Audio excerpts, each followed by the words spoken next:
Hello. How's everybody today? And it is Friday the 24th of July, and this is my second vlog of the month.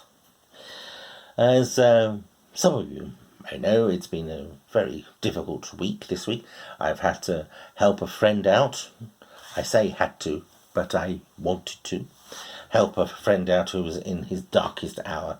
And I was able to do that. I contacted a doctor who fortunately acted swiftly, and so my friend is now in very, very good care. And it is noticeable that a lot of you wrote to my friend to show your support and your love towards him, so thank you very much for that. But also, a lot of you have written to me and you consider me a saint. I think that's taking things too far. But I just took some action. And some people come back and say, yes, but you took action where others wouldn't. And I say, no, I think when it comes to the crunch, most people would take action, but they often find that there's a barrier. Only in this case, I sent an email, and it was proof that I had, responded to a cry for help. And it was proof that I tried to get help. And I recommend to anyone who's in a similar situation, do just that. Send an email or a letter by recorded delivery. Have proof that you tried to help. 9 times out of 10, because you've got that proof, action will be taken.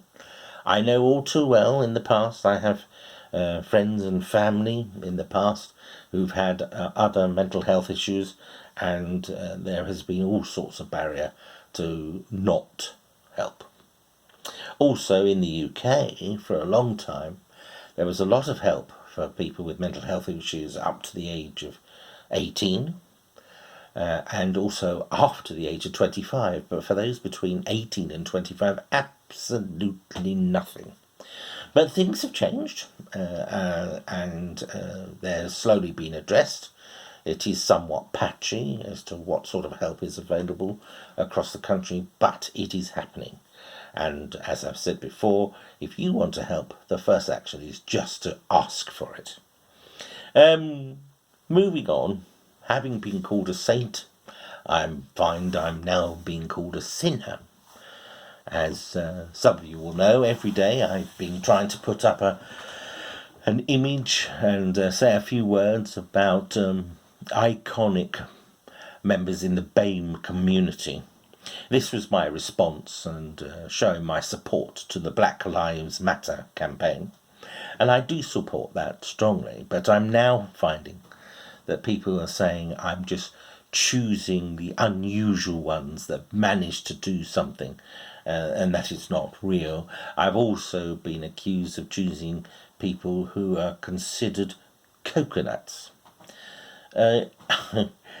Deeply offensive comment. And to say that somebody like Dame Floella Benjamin, who sits in the House of Lords, is a coconut, it really does belittle your argument for Black Lives Matter.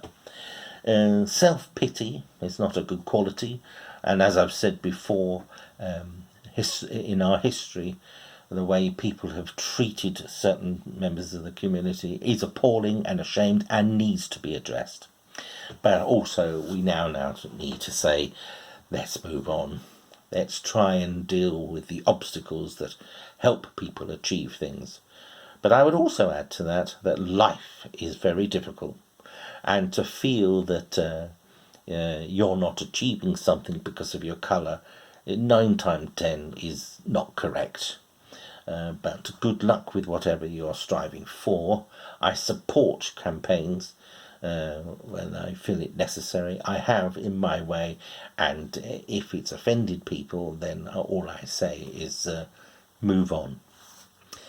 Now, on a lighter note, I've been talking to a young lady. Her name is Delphine.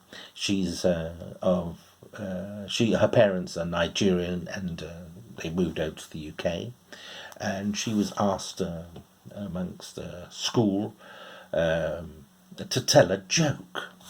And so she chose to tell a joke, and it started with there was an Englishman, a Scotsman, and an Irishman, and she was stopped there. it was felt that she was going to tell a racist joke. And she got very concerned about it and asked me what I thought. Well, my thoughts are a joke is a joke.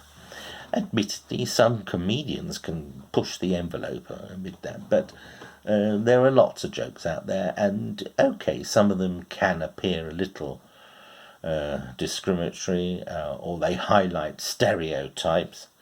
But, there are lots of jokes out there about large people. Some of them are offensive, but because I know the context is that it's a joke, I take it on the chin.